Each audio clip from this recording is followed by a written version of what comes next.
Elkhorn Ridge was the kind of mountain town that looked like a postcard in winter, until you lived there long enough to see what snow could hide. The storm rolled in thick that night, dropping fast over the pines like a curtain pulled shut. Wind howled through the eaves of the old cabin on Hillview Road, the siding groaning under the weight of ice and silence. Inside, 4-year-old Eli Warner sat at the edge of a too-tall wooden chair, legs swinging, not quite touching the floor. Dinner was a single slice of dry toast and a glass of cold tap water. Across the table, Tricia Warner, tall, thin-lipped, with tired eyes, and a voice that cut sharper than the wind outside, slammed a pot into the sink. "No seconds," she snapped. "You waste enough around here." Eli didn't argue. He never did. His small hands folded in his lap, fingers fidgeting around a chipped wooden toy truck. The red paint had faded, and one wheel spun crooked, but it was his treasure, carved years ago by his mother, the real one, before cancer took her and Tricia moved in with her sharp words and colder silences. Kyle, his father, wasn't home. Again. The man worked construction on the north side of the ridge and took all the overtime he could get. More hours meant fewer arguments, fewer scenes to come home to. He had become a coat draped over a chair, boots always dusty, love that arrived too late to mean anything. Tricia reached for her coat. "I'm going to bed. You clean that plate or I'll know." She left the kitchen without looking back. Eli sat still until he heard the bedroom door shut. Then he whispered to the truck. "I think I'll go where it's quiet, where dogs live." He stood, careful not to make the chair scrape. His mismatched socks, one striped, one plain, made no sound on the linoleum floor. At the front door he paused, looking back at the photo on the wall. It was tilted. His father had turned it upright that morning. Eli had watched, silently cheering. Tricia would tilt it again by tomorrow. He opened the door. The cold slapped him like a wall. Snow spun in wild circles across the porch. He zipped his coat, 2 sizes too big, and pulled up the hood. One mitten was red, the other gray. His boots were damp from earlier. He clutched the wooden truck to his chest and stepped outside. The street lamp buzzed, flickering. The sky above was thick and low, heavy with snow and secrets. He didn't look back. Children rarely do when they believe there's nothing behind them worth turning for. His footprints disappeared quickly, each one swallowed by the storm, but to Eli, every step felt like writing a letter, a message left in snow. "Here I am. Please see me." At the top of Ridgeway Drive, a patrol SUV idled. Inside, Officer Carter Reed stared through the windshield, wipers beating back snow with hopeless rhythm.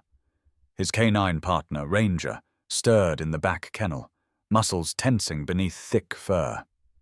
The radio crackled. "Possible child on foot behind 127. Hillview. Repeat possible child. Caller saw movement toward Timberline." Reed turned to the back. Ranger was already alert, ears forward, nose twitching, the leash clipped to the harness in one practiced motion. As the rear hatch opened, the German Shepherd launched out like a shadow given purpose. "Find," Reed ordered, voice low. Ranger's snout dipped to the ground, nostrils flaring. Then, without hesitation, he surged forward into the storm. In the darkness ahead, Eli trudged through snow up to his knees. Each breath came in short puffs. The wooden truck, cold against his chest, clicked with every step. "Don't worry," he whispered, teeth chattering. "I think good people live in the mountains." He stumbled, got up. The wind screamed like it didn't want him there. Behind him, Ranger found the trail. Faint, already fading. But it was enough. A sharp whine left the shepherd's throat, half warning, half command. Reed followed. His boots sank deep, flashlight beam cutting through snowfall. But it was Ranger who led, zigzagging through trees with the urgency of something more than instinct. It was memory, maybe, or something older than training. Something sacred. Back on the slope, Eli reached the edge of the woods. His legs burned. He sank down at the base of a bowed cedar tree, pulled his knees to his chest, and curled around the toy truck. The snow clung to his lashes. His lips were a fading shade of violet. When Ranger arrived, he didn't bark. He didn't lunge or growl or break the moment with noise. He crouched low, belly to snow, and crept toward the boy as if approaching something fragile. His breath steamed out into the cold. Eli looked up. Their eyes met. A moment passed. Then a mittened hand reached out and pressed into the shepherd's thick fur. The child said nothing. He didn't need to. Behind them, Officer Reed dropped to one knee, pulling a thermal blanket from his pack. His flashlight beam caught the boy's face, pale, scared, but still breathing. "You're safe now," Reed said gently. "We've got you." Eli blinked, and for the first time that night, he believed it might be true. And somewhere in that storm, where snow erased everything but instinct and warmth and presence, a child was found not just by a cop, but by a dog whose heart beat for something bigger than commands. A protector. A promise on 4 legs. That was the night Eli ran, and the night a German shepherd named Ranger became something else entirely. The storm tightened its grip on Elkhorn Ridge like a vice of white silence. Snow blew sideways across the road, thickening by the minute, erasing the world behind Eli Warner one breath at a time. He followed the fence line, the wooden slats towering over him like frozen soldiers. Each post was rimmed with ice, and each step he took sank deeper into the snow, his boots leaving behind a crooked trail of footprints no bigger than a man's hand. To the boy, those prints were more than steps. They were signals, messages, proof that he was still here. He clutched the wooden truck against his chest, its chipped wheel tapping against the zipper of his coat with each jolt of movement. His mittens were soaked through, one red, one gray, the fabric stiffening now with cold. The hood of his oversized coat flopped over his brow, shadowing his eyes as he stared ahead at the ghostly road. "Up there," he told himself. "That's where the kind people live." In his mind, kindness had a shape. It smelled like pancakes instead of burnt toast. It spoke softly, with hands that tucked you in instead of shoving you away. In the houses up on the ridge, those warm, yellow-lit ones he saw from his window some nights, someone would look at him and say his name like it mattered. That's where the world would make sense again. His cheeks were flushed with windburn now, small cracks forming near his lips where cold air bit hardest. His breath came in shallow puffs. His feet, already numb, kept moving out of memory more than command. He counted each step, whispering the numbers beneath his breath, the same way he did to keep nightmares away at night. The snow rose to his shins, each drift like a hill. His toy truck slipped from his mittened hand once, and he dropped to his knees to retrieve it, palms sinking into the powder. When he stood again, the wind shoved him sideways, and he staggered into the fence, shoulder catching on a knot in the wood. He whimpered, but didn't cry. Crying didn't bring help. He'd learned that already. Down the hill, the lights from town blurred, just faint halos behind the snowfall. Behind him, the cabin was already swallowed by the dark. And ahead, the mountains loomed, silent and unknowable. The wind hissed through the trees like a warning. Back at the edge of the neighborhood, Officer Carter Reed crouched low beside Ranger, whose body was stone still in the snow. The German shepherd's muzzle hovered just above the ground, nostrils twitching, tail stiff. "Got something, partner?" Reed asked softly. Ranger didn't answer with a bark. He never did. Instead, he growled low, an alert, steady and deep like a drumbeat from underground, and then began moving, slow and purposeful, pulling at the leash. Reed rose to follow, his breath coming out in bursts, boots digging deep into the drifts. The flashlight in his hand swept left and right, bouncing off ice-coated branches.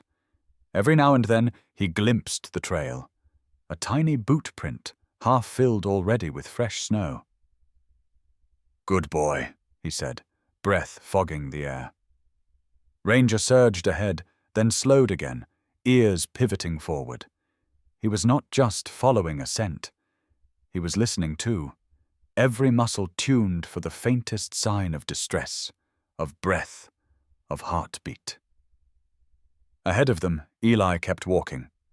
The road bent toward a shallow gully, and he followed it blindly. The houses had disappeared. There were no lights now, only white in every direction. He pressed on, the toy truck, tucked under his coat like a secret. A gust of wind knocked him off balance, and he tumbled sideways, landing hard on his hip. Snow filled his collar. The cold bit deep. He didn't move for a moment. Then he sat up, brushed at the snow with stiff fingers, and looked toward the hill that rose just beyond the gully. It looked impossibly steep, but he believed, truly believed, that someone good lived on the other side, someone who had a fire, and cocoa, and hands that knew how to hold without hurting. He stood. From behind, the storm roared louder now, funneling through the pine rows. The trees creaked. The wires overhead hummed like distant violins, stretched and vibrating. He took one step, another, and then he slipped. His foot hit ice, and his small frame crashed sideways, tumbling down the edge of the gully. He screamed, sharp and fast, and then disappeared into the trees below. Ranger heard it. The dog froze mid-stride, head lifting, ears erect. Then, without waiting for a command, he veered sharply left, yanking the leash so hard Reed stumbled. "Whoa, Ranger!" But the shepherd was already pulling again, down the slope toward the trees. His paws churned up snow like a plow, his body low to the ground, muscles driving with purpose. Reed followed, sliding, catching a branch to steady himself. He swept the flashlight in quick arcs, searching. Then he saw it. A flash of color. Gray coat, red mitten, half buried in a snowdrift at the base of the trees. "Kid!" he shouted, already moving. "I see him!" Ranger got there first. He slowed as he approached, dropping to his belly, tail wagging low. Eli didn't move.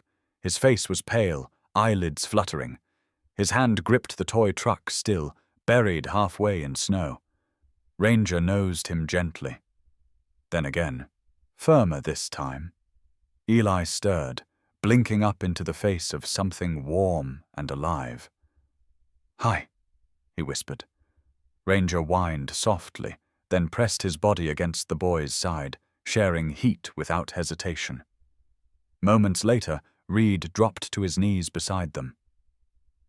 "I've got you, buddy," he said, voice rough but kind. "You're gonna be okay." He pulled the emergency blanket from his pack, wrapped it around the boy, and held him close. Ranger stood over them like a sentinel, eyes scanning the woods, as if daring the storm to try again. In the darkness, the wind screamed.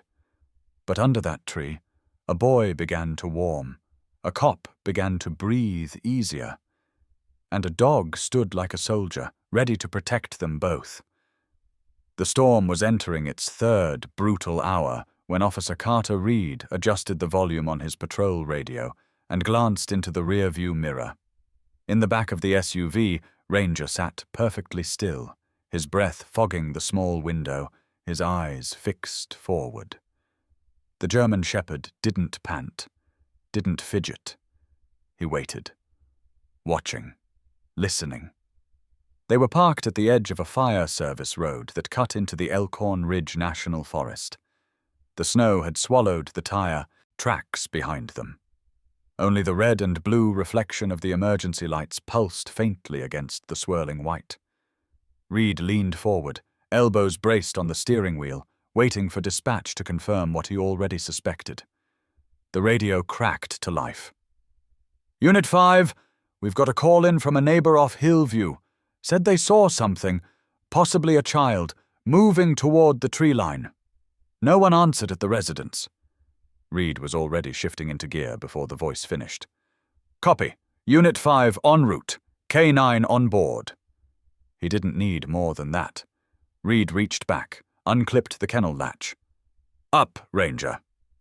The shepherd moved like thunder in slow motion. Controlled, precise. He jumped over the tailgate as Reed opened it, his paws hitting the snow with a soft thud. Without needing to be told, he stood beside the officer, tail still, ears cocked forward. They had done this too many times to need fanfare.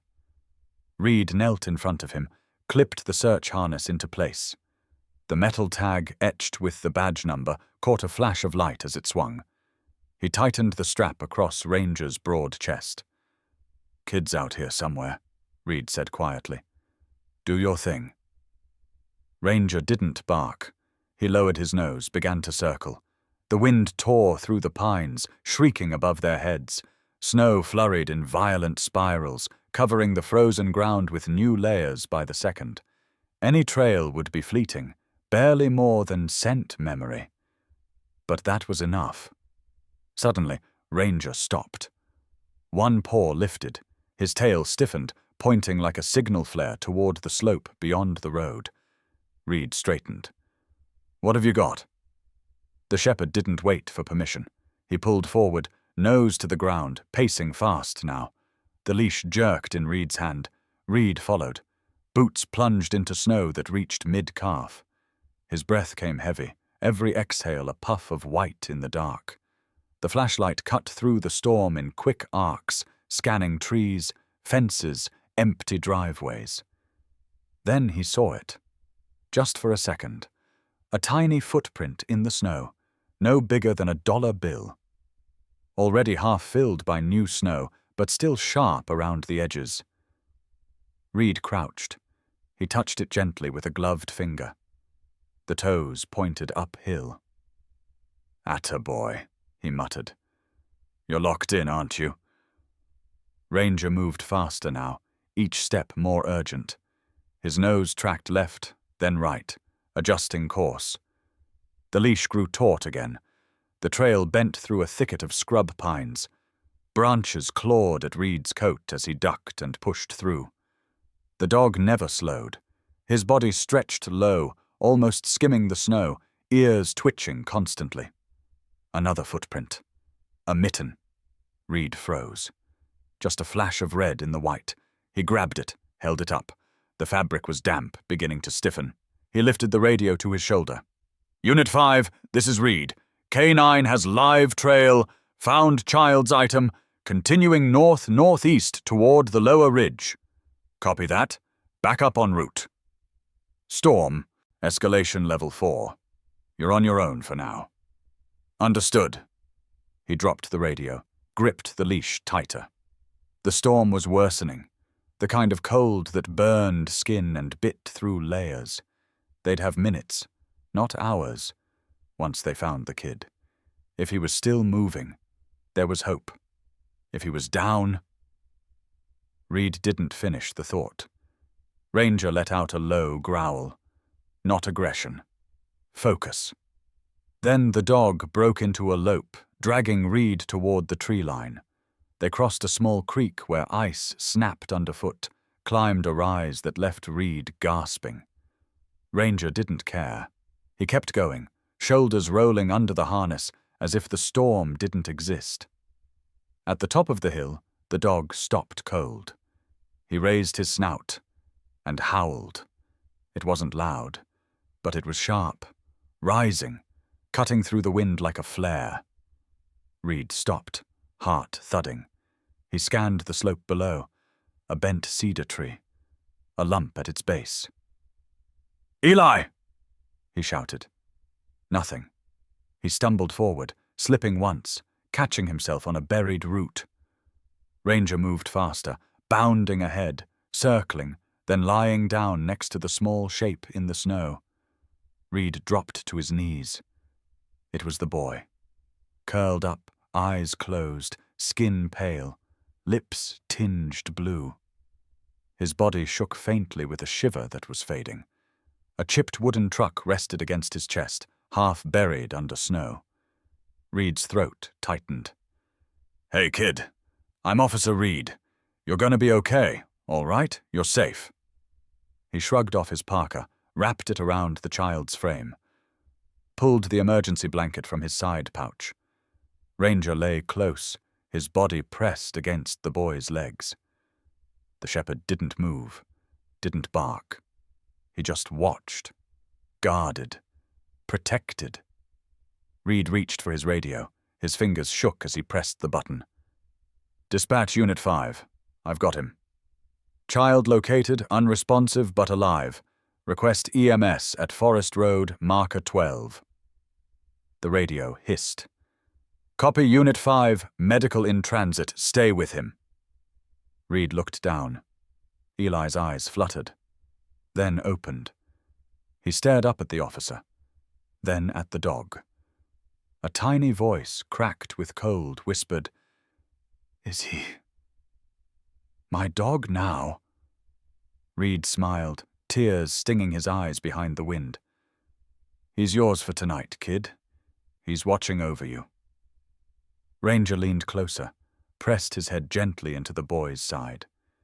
And in the middle of a raging storm, on a ridge forgotten by most of the world, a bond was sealed that would not break. Not in that night. Not in this life. Reed didn't believe in angels, but he did believe in dogs. The cedar stood at the edge of a ravine, its limbs bowed low under the weight of fresh snow. In daylight, it would have looked like a giant sheltering the ground beneath, but at night it loomed like a silhouette of some ancient sentinel. Beneath its branches, half buried in drifted powder, lay Eli Warner. The boy's coat was stiff with ice. His hands, balled inside damp mittens, clutched the wooden truck to his chest so tightly it left red marks on his skin. His eyelids fluttered. He was still awake, but only barely, slipping into that grey place where cold becomes a lullaby. Around him, the storm hissed like static, wind swirling flakes under the cedar's canopy. He curled tighter, the toy pressing against his ribs like a heartbeat he could borrow. Ranger reached him first. The shepherd slowed 3 yards out, lowering his body until his chest brushed the snow. His paws moved soundlessly. No barking, no frantic lunges. He closed the distance with the deliberate calm of an animal who understood that noise could shatter what little strength the child had left. His amber eyes softened, head tilted just enough to look less like a hunter and more like a companion. Warm breath steamed from his muzzle, drifting over Eli like a signal of life.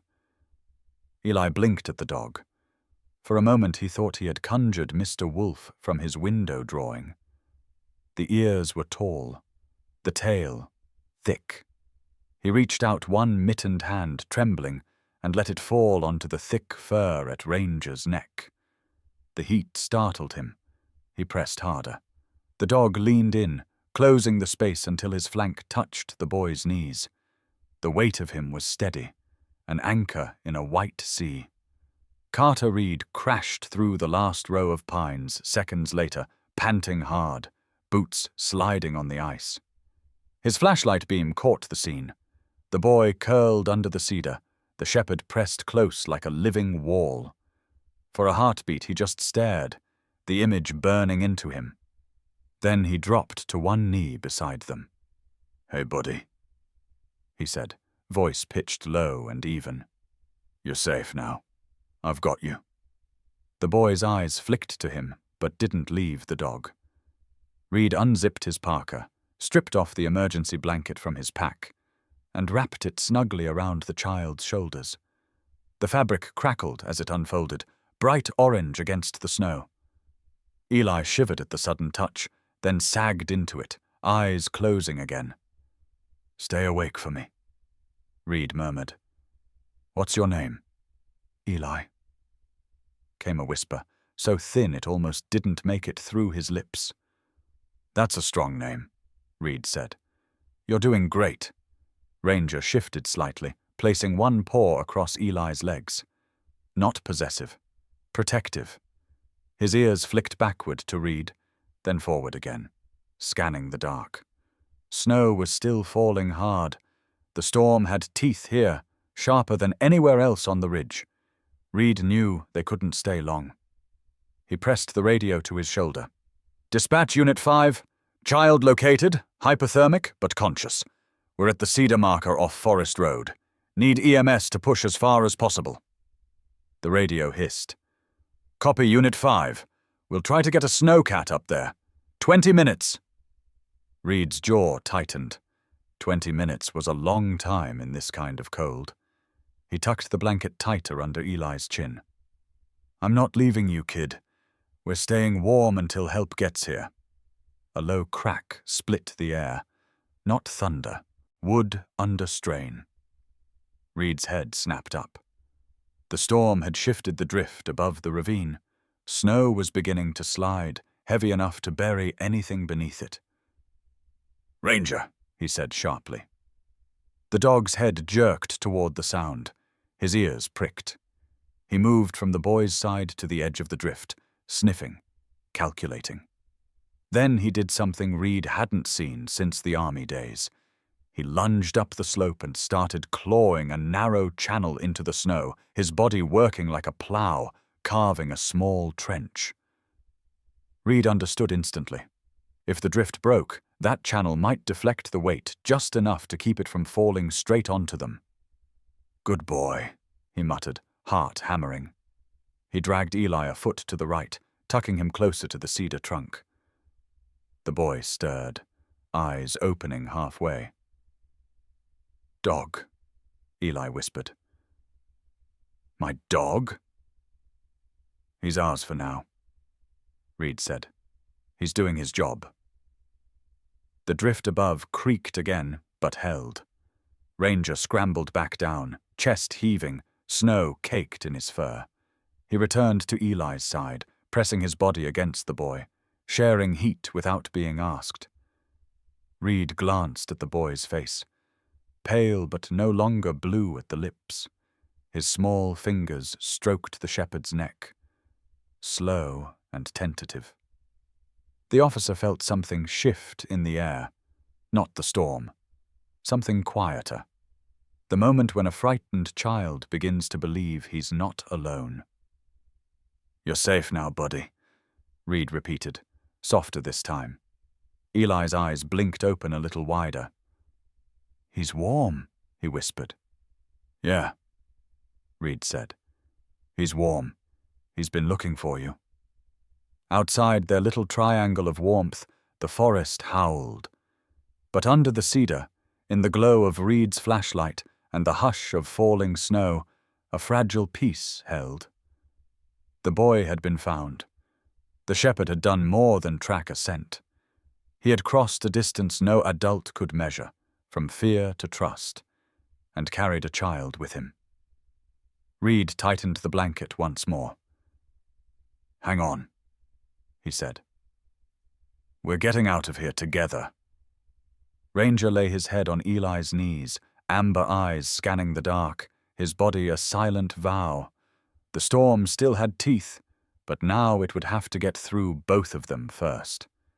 The rescue outpost at High Creek sat like a stubborn ember in the snow.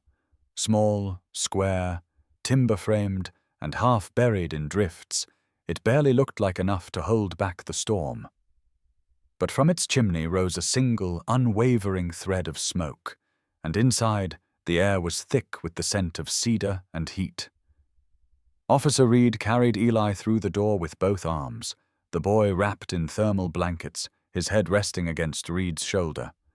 Ranger followed close behind, his thick coat dusted in white, paws silent on the wooden floor.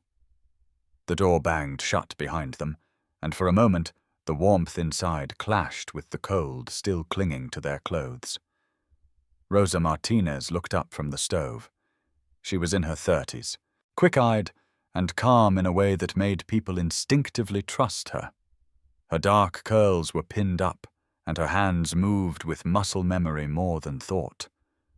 She took one look at Eli and nodded once, setting her mug down and crossing the room without hesitation. "Get him over to the cot," she said to Reed, voice low and firm. "We'll check vitals, then start warming slow." Reed laid the boy down gently, peeling back the outer blanket. Eli stirred but didn't protest.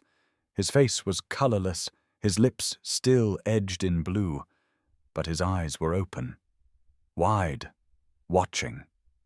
Ranger padded to the cot and lay down beside it, pressing his body tight against the frame. His flank touched the wool blanket, and the warmth from him radiated like a second fire. He didn't shift, didn't huff or fidget. He just watched the boy, ears forward, breath steady. "You brought him in just in time," Rosa muttered, placing a stethoscope against Eli's chest. "Pulse is slow but present. Breathing's shallow.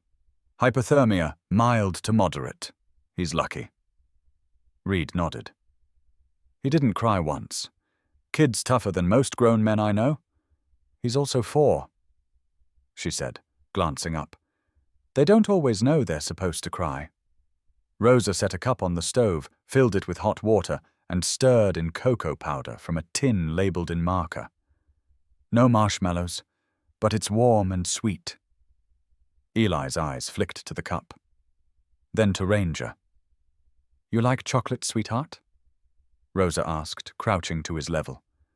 Eli didn't answer. He just looked at her, then at the dog again, as if every decision depended on whether the shepherd approved. Ranger gave a soft chuff, a warm breath toward the boy's hands.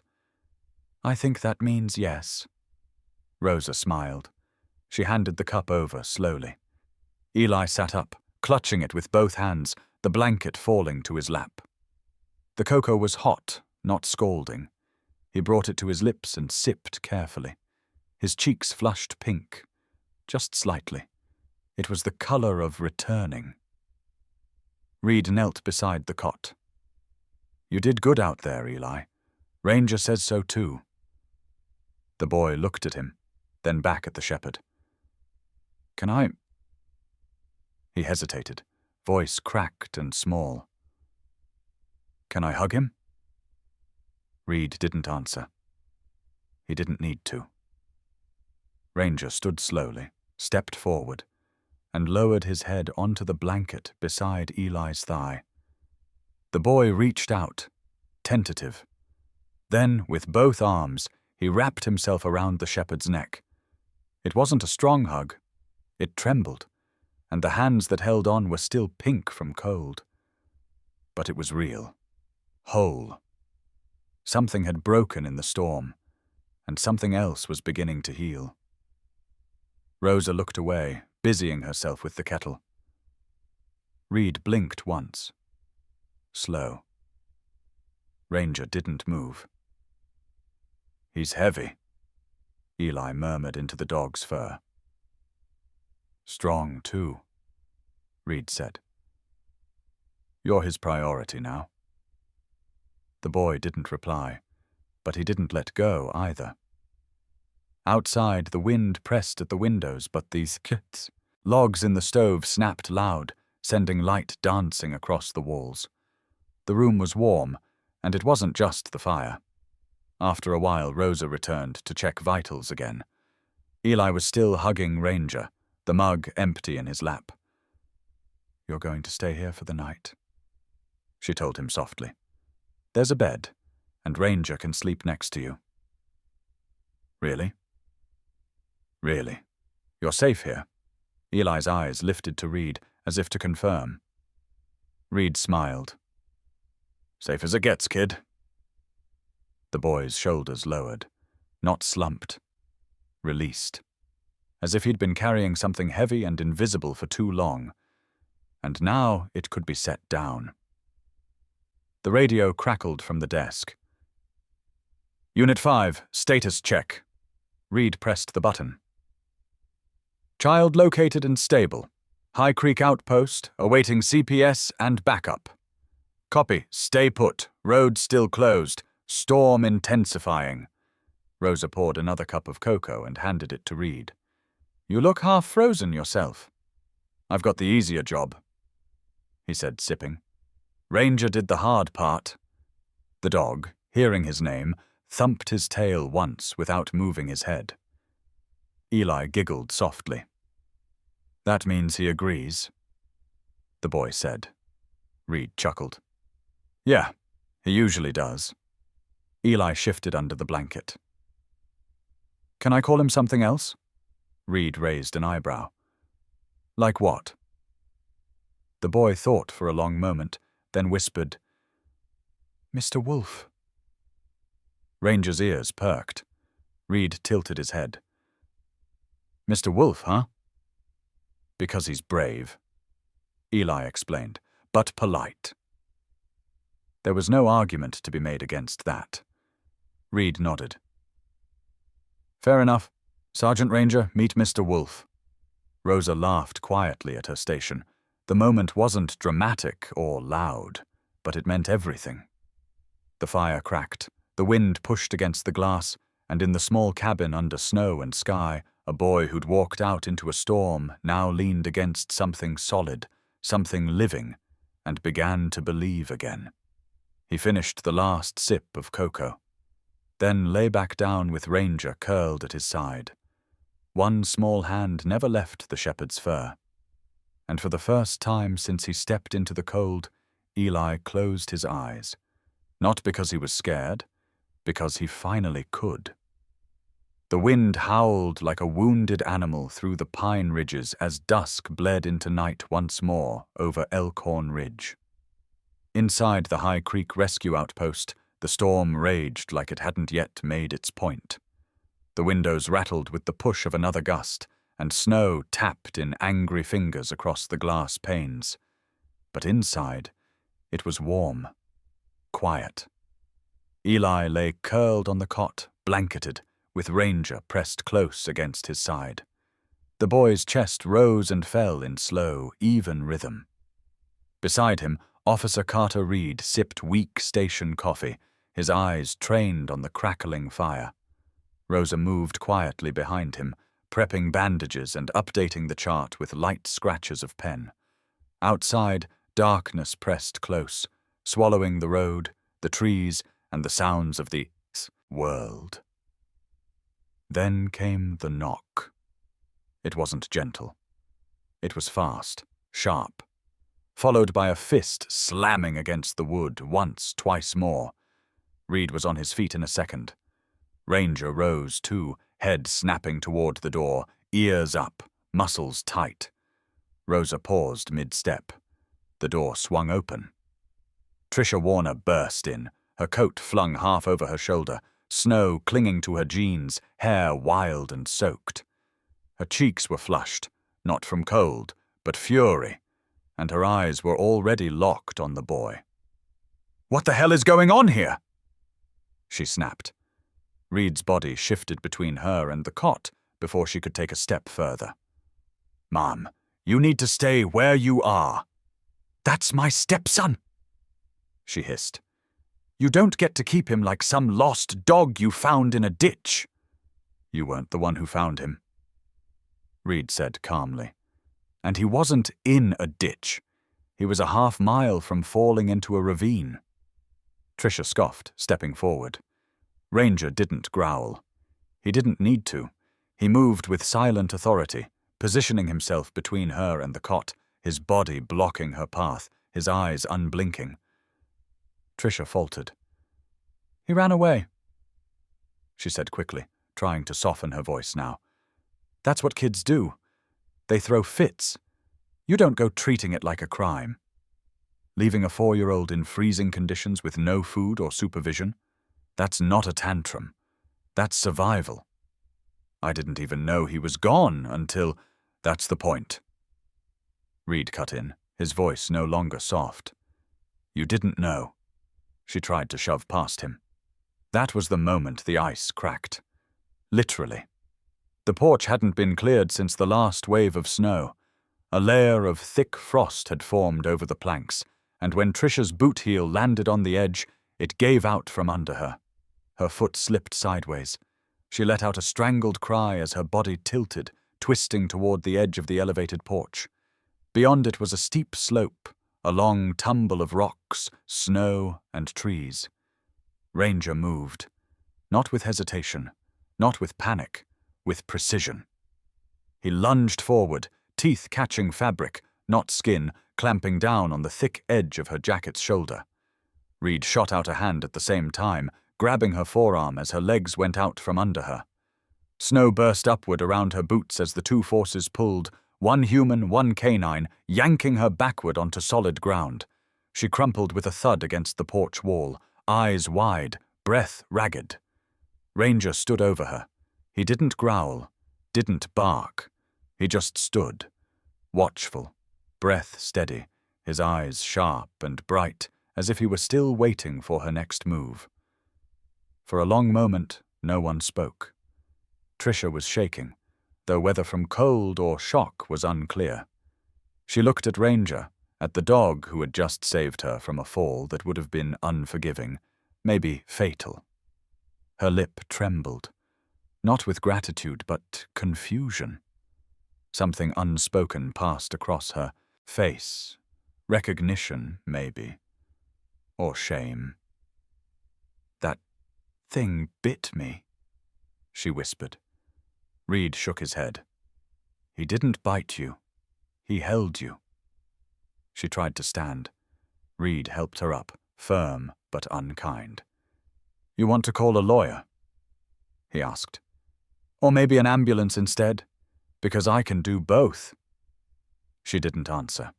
Behind them, Rosa had shielded Eli gently, guiding him to a quieter part of the room. But he'd seen it. He'd seen all of it. And when Ranger turned and trotted back to his side, the boy's face lit with something fierce and protective. "He saved her," Eli whispered, clutching Ranger's fur. "He did." Rosa nodded. The irony wasn't lost on anyone. The very dog Trisha had always yelled about, the stupid mutt, the useless thing, the one she'd mocked in front of neighbors, was the one who had spared her from tumbling down a snow-covered ravine. And for once, she had no comeback, only silence. Reed stepped back inside, shutting the door behind her as she stood just beyond the threshold, wet and stunned. "You're lucky," he said. "This whole situation's lucky. But that boy stays here. CPS is en route. You're not taking him anywhere tonight. Or maybe ever again." She didn't argue. Not really. She just looked past him at Ranger, then down at her torn jacket where the teeth had caught. Clean, careful, no blood. Just fabric and a story she'd never live down. Outside, the storm still spat ice at the windows, but inside the air shifted. Eli sat on the cot again. Ranger now stretched beside him like a soldier at rest. The fire snapped behind them. Reed leaned against the doorframe, arms crossed, watching. "You know," he said quietly to Rosa, "for someone she treated like trash, that dog just saved her life." Rosa glanced up from the radio. "Dogs don't carry grudges," she said. "People do. Dogs just carry instincts and hearts that don't quit." Reed looked back at Ranger. The dog lay with his head on his paws, but his eyes were still open, still watching, still ready. And in that moment, it was clear. He wasn't just a search and rescue dog. He was judgment, redemption, and grace, all rolled into a 90-pound body wrapped in fur and loyalty. Trisha stood outside longer than she needed to, and for once in her life, she didn't have the last word. The morning after the storm broke came with a sky scrubbed clean, pale blue and edged in winter gold. The pines outside High Creek Outpost shimmered under a blanket of soft, wet snow, icicles clinging like glass daggers to the eaves. A hush held over the mountain, the kind that followed nights when nature had spent all its fury and now rested. Inside the outpost, the warmth of the fire still held. Eli sat on the cot, legs tucked under the wool blanket, clutching a chipped mug of warm cocoa. His hair stuck up in uneven wisps, and his cheeks had returned to a gentle pink. Ranger was sprawled at his feet, head resting atop crossed. Paws, eyes half closed, but tracking every motion in the room. Eli's fingers occasionally dropped to Ranger's fur, as if to check that the dog was still there. Still real. Outside, tires crunched over the fresh snow. Officer Carter Reed rose from his chair near the stove, glancing out the frosted window. The SUV that pulled into the lot wasn't county-issued. It was civilian. Compact. Clean. With chains wrapped snugly around its tires. He straightened. From the driver's seat stepped a woman, mid-30s, long coat flaring open as she stepped out, scarf tangled, her dark brown hair pulled back beneath a faded knit beanie. Her boots hit the slush without hesitation. She moved quickly, like someone who wasn't going to let nerves stall her anymore. "Emily Harper," she said as soon as Reed opened the door. Her voice cracked on her own name. Reed nodded slowly. "You got here fast." "I didn't sleep last night. I saw the story in the sheriff's overnight bulletin, and I knew it was Eli." "You're his aunt?" She nodded, blinking hard. "Biological sister to his mother. I filed for custody after my sister passed, but the court said I wasn't financially stable. I was sharing a one-bedroom in Reno, juggling part-time work. They said it wasn't enough." Reed stepped aside. "He's inside." Her feet barely touched the floor as she crossed the room. She stopped a few feet short of the cot. Eli looked up. Their eyes met. Two versions of the same quiet sorrow. Two people who had loved the same woman and had been told in different ways that their love wasn't enough. Emily knelt slowly, palms open. "Hi, Eli," she whispered. The boy stared for a moment. Then quietly he said, "You used to send letters?" His voice was dry as dust, but steady. Emily's eyes filled. "Every month, until your stepmom stopped picking up the P.O. box. You drew a dog in one. It looked like this." He pointed to Ranger. She let out a wet laugh. "I remember, I called him Major Bark." Eli's lips twitched. He looked down at Ranger, who thumped his tail once, as if he understood his moment had just been upstaged. Then, after a heartbeat, the boy did something no one had told him to do. He climbed off the cot, crossed the space between them, and walked into her open arms. It wasn't dramatic. No running leap, no sobs, just the quiet, aching motion of a child who had not been held kindly in too long. Emily wrapped her arms around him, pressing her cheek to his hair. She was shaking, and not from the cold. Her gloved fingers curled around his tiny shoulder blades. "You came," he whispered. "I never stopped trying," she breathed back. Carter Reed stood back near the wall, arms crossed over his chest, his eyes fixed on the fire but not really seeing it. Rosa Martinez walked in from the supply room and paused mid-step. Her voice caught as she murmured, "That's the first time he let someone hold him without flinching." Ranger sat beside them, his eyes watchful, his ears alert, but his posture calm. He had done his part, found the boy, kept him safe. And now he watched over the handoff, the kind that said, "This is your person now." Eli pulled back just slightly. "Can I stay with her forever?" he asked, his small voice heavy with the weight of hope. Reed stepped closer. He knelt down next to them, voice gentle. "That's the plan, buddy. She's here for you, and she's not going anywhere." Eli looked from Reed to Emily, then down at Ranger. "You too?" he asked the dog. Ranger let out a soft chuff. His head nudged forward, brushing against Eli's side like a nudge of agreement. Reed ruffled Eli's hair. "You're not alone anymore." Emily looked up at him, her face still damp. "Is it really that easy now?" she asked. He shook his head. "No. It'll take paperwork, hearings, but this—" He motioned to her and Eli. "This is the part that matters most. You're here." Emily sat on the cot, pulling Eli close into the crook of her arm. The boy leaned into her like someone who'd been waiting his whole life to rest. Reed straightened, watching them, then looked down at Ranger. "Good work, partner," he said under his breath. Ranger wagged his tail once. Outside, the mountain was still covered in snow, but the sun had begun to warm the peaks. Melt dripped from the eaves. In the vast, cold silence of winter's grip, something had cracked open. Not ice, but the wall around a little boy's heart. And the first light of spring had stepped in. The house stood at the end of a quiet street in Maple Hollow, a sleepy town brushed against the hem of the Sierra foothills.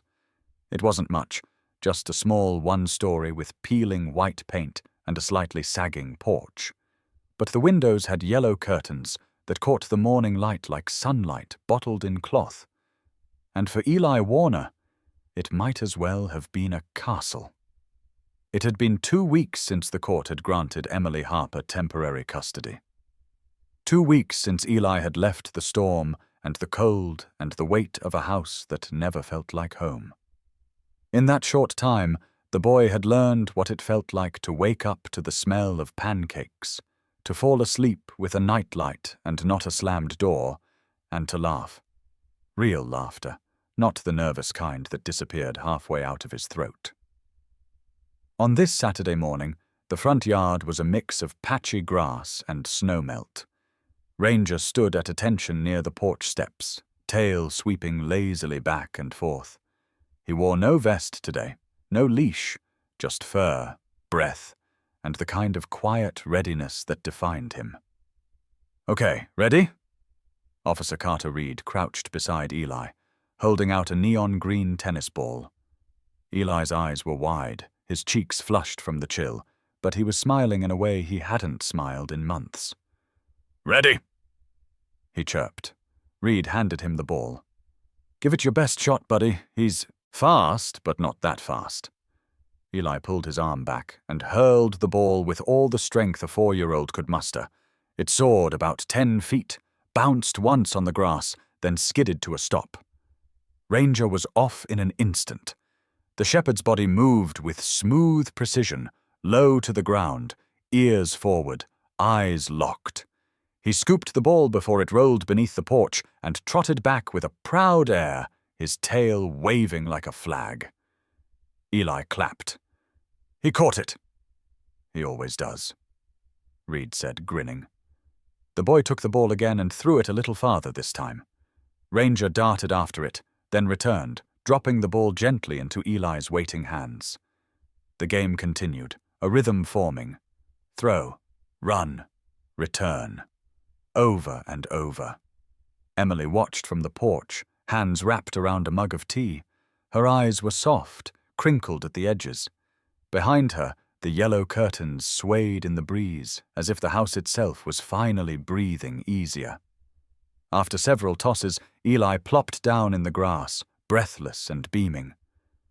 Ranger sat beside him, tongue lolling, fur dusted with twigs and flecks of dirt. "You know," Eli said, looking up at Reed, "he's not just Ranger anymore." Reed raised an eyebrow. "Oh, yeah?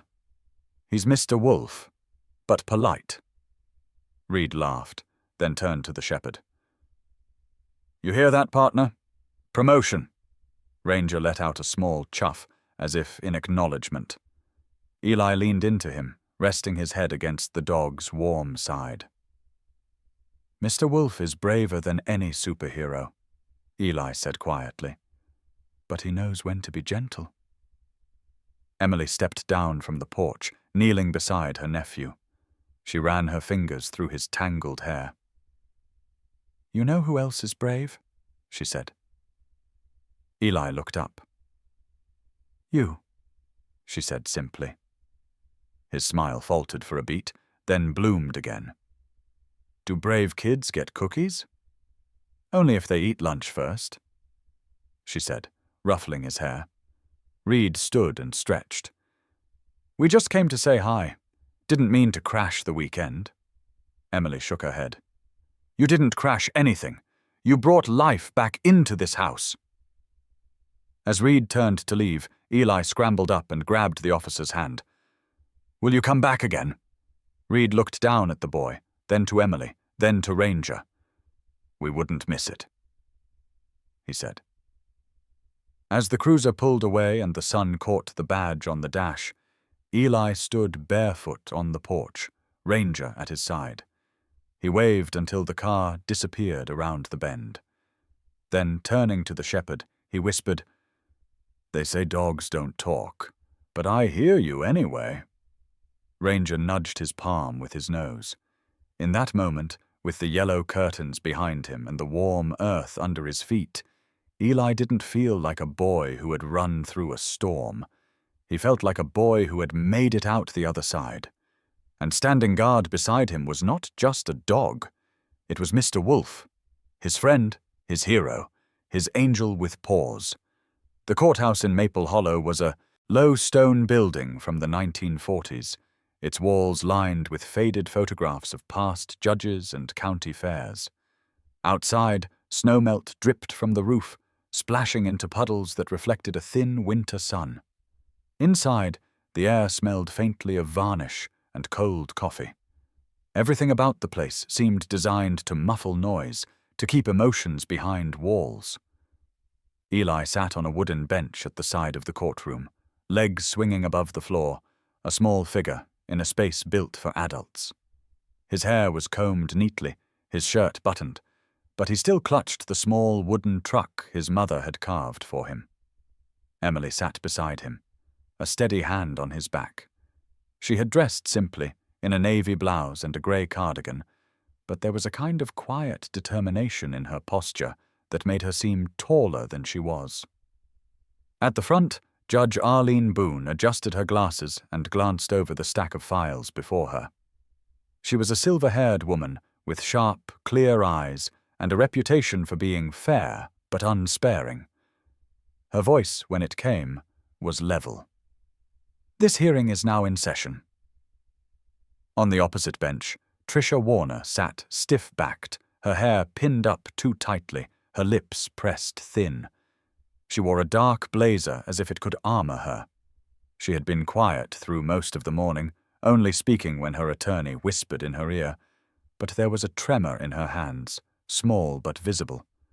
She kept her eyes away from Eli. Officer Carter Reed was called first. He rose, his uniform crisp, his voice calm but firm. He described the night of the storm, the conditions, the urgency of the search. When he spoke of finding Eli under the cedar tree, his tone softened. "He was freezing, Your Honor. He wouldn't have survived another hour out there." He gestured toward Ranger, who lay quietly at his feet, the shepherd's head lifted, amber eyes steady on the bench where Eli sat. Though not required to be present, Reed had brought him anyway. Ranger tracked the boy's footprints for nearly half a mile in whiteout conditions. Reed said. He shifted from urgency to calm the moment he reached him. He acted exactly as trained, but more than that, he acted as a protector. The judge nodded, making notes. Next came Rosa Martinez, the nurse from High Creek. She spoke gently but with precision, detailing Eli's condition when he arrived. Mild hypothermia, bruising inconsistent with a simple fall, signs of long-term neglect. She handed over photographs and medical notes. Her eyes flicked briefly to Tricia, then back to the judge. A sheriff's deputy set up a small monitor on the table, cueing footage from the outpost's security cameras. The grainy video filled the courtroom with a hush. Eli wrapped in a blanket, eyes wide, whispering to Ranger. Later, Tricia bursting through the door, demanding to take him, only to be restrained. The audio picked up Reed's steady voice explaining protective custody. The images were damning without anyone needing to say so. Tricia's attorney objected once, twice, but each time the judge overruled. Finally, Tricia herself stood. Her voice cracked as she tried to explain. I was overwhelmed. Bills. His father gone all the time. I didn't mean... But her words thinned under the weight of the evidence. Emily sat straighter, her fingers tightening on Eli's shoulder. She had waited months for someone to listen, years to be allowed back into his life. Now, for the first time, the truth was laid bare in a room where it mattered. Judge Boone closed the file and removed her glasses. She looked at Emily, then at Eli. Her voice held no theatrics, just gravity. Temporary custody is hereby converted to permanent guardianship. Eli Warner will remain in the care of his maternal aunt, Emily Harper. For a heartbeat, no one moved. The words hung like sunlight through frost. Then Emily exhaled sharply, a sound halfway between a laugh and a sob. She bent to Eli, brushing his hair back from his forehead. "Did you hear that?" she whispered. Eli nodded slowly. His fingers tightened around the wooden truck. His lips moved once, twice before a quiet voice emerged. I am home. The room seemed to pause. Even the judge's eyes softened. Ranger rose from his spot and padded over to Eli. The boy slid from the bench to the floor and wrapped his arms around the dog's thick neck. Ranger leaned into him, solid and warm. The courtroom was still, watching a boy and a shepherd make their own verdict about belonging. Tricia lowered her head. For the first time that morning, her shoulders slumped, the fight draining out of her. She did not speak again. As Emily gathered the paperwork and Reed offered to escort them outside, Eli held Ranger's collar. "Can he come visit?" he asked softly. Reed crouched, looking him in the eye. "You bet. He's always got your back, buddy." Eli smiled, a small, real smile, and pressed his cheek against Ranger's fur. "Mr. Wolf," he whispered, but polite. Outside the courthouse, sunlight hit the yellow curtains of Emily's car windows, bright against the snow. A new chapter waited. Inside, a boy had spoken 3 words, and the whole room had heard them. I am home. Spring came to Maple Hollow slowly, like a cautious guest, unsure if it would be welcome. The mountains still wore streaks of snow along their peaks, but the valleys had softened. Pine needles shed their frost. Streams gurgled over thawed stones. Tulips poked through the soil outside schools and post offices. And in the backyard of a yellow house with white shutters, Eli Warner ran barefoot through the damp grass. It had been 4 months since the courtroom. 4 months of grilled cheese lunches, window drawings, bedtime books, and early morning hugs. Emily Harper had painted the walls of Eli's bedroom a soft blue, added glow-in-the-dark stars on the ceiling, and tucked Ranger's framed photo next to the nightlight. But Eli didn't need the photo to remember, because every Tuesday and Friday, Ranger still came. Carter Reed had officially retired his partner from the K-9 unit at the end of March. The ceremony was short. No medals, just a plaque in the corner of the police station and a quiet speech that Reed gave from the heart. Ranger is more than a dog. He's my partner, my brother, my compass. And to one little boy, he's something even more important: home. Ranger adjusted to retirement with the grace only an old soul could manage, No more long nights patrolling icy roads or tracking fugitives through thickets. No more sirens. Just long naps in the sun, occasional visits to schools for safety presentations, and, his favorite, quiet afternoons in Eli's presence. On the day of Eli's Junior K-9 assistant ceremony, the school's multi-purpose room buzzed with chatter. The walls were decorated with crayon drawings of dogs and police hats, stick-figure versions of Officer Reed with an oversized German shepherd always at his side. At the front sat Principal Morris, who'd printed an actual certificate in full color. Next to him was Officer Reed himself, in plain clothes. A rare sight. And beside him, sitting tall but relaxed like a sentinel, was Ranger. The room quieted as Eli stepped up to the front. He wore a navy vest over his shirt, and a serious look on his face. The crowd of parents and students hushed. His eyes flicked toward Emily, who gave him a gentle nod. Principal Morris smiled. "Today, we're recognizing one of our bravest students, not because he ran the fastest or spoke the loudest, but because when everything around him was cold and frightening, he found his way back to warmth and helped us all remember what courage looks like in small bodies with big hearts." He handed Eli the certificate. "Junior K-9 assistant, for exceptional bravery, kindness, and loyalty." The room clapped. Eli beamed, holding the paper like it was the Constitution. Then, with quiet certainty, he turned and walked over to Ranger. The shepherd had waited, unmoving, eyes steady. As Eli crouched and wrapped his arms around Ranger's thick neck, the room hushed again. Ranger's head lowered, pressing gently into the boy's shoulder. His tail gave a slow, heavy wag. In that moment, it was clear. Ranger hadn't just guarded Eli that snowy night. He still was. He always would. Outside the classroom door, Ranger lay across the entrance like a sentry, paws crossed, eyes half closed but watchful. No one entered or left without meeting his gaze. He wasn't protecting the building.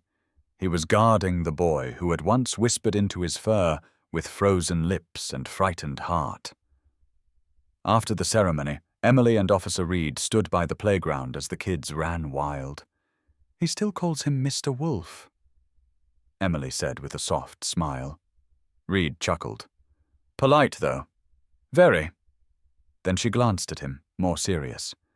"Do you think dogs remember things the way we do?" Reed's gaze followed Ranger as he tracked Eli's steps through the sandbox. "I think they remember the things that matter. Who needs them, who trusts them, who they'd run into a snowstorm for." As the sun dipped lower, casting golden light across the jungle gym and trikes, Eli ran up to them, cheeks pink, badge crumpled in one hand. "Can Ranger stay for dinner?" Reed looked down. Ranger, as if understanding the question, stood and stretched, tail swishing once. Reed smiled. "Only if he gets the last meatball." "Deal." Eli grinned. That night, as Emily loaded the dishwasher and Reed leaned against the counter sipping coffee, Eli sat on the living room rug. He had pulled out crayons and started drawing. A mountain, a snowstorm, a boy, and a large German shepherd standing in the middle of it all. His tongue stuck slightly out of the corner of his mouth as he concentrated.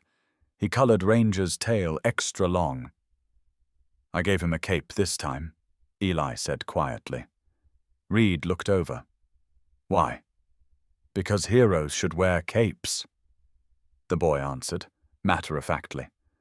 Emily wiped her hands, walked over, and kissed Eli on the head. "You're not wrong."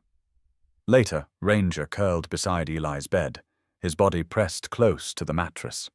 The boy's fingers dangled over the edge, gently twisting into the thick fur between Ranger's ears. The hum of the heater, the soft tick of the clock, and the slow rhythm of breathing filled the room. Outside, the wind rolled over the hills again, but it no longer sounded like a threat. It sounded like memory, like something brave and quiet and enduring. And in that small yellow house with curtains that danced in spring breeze, what remained were not just drawings or certificates or bedtime stories. What remained was a boy and the dog who had saved him.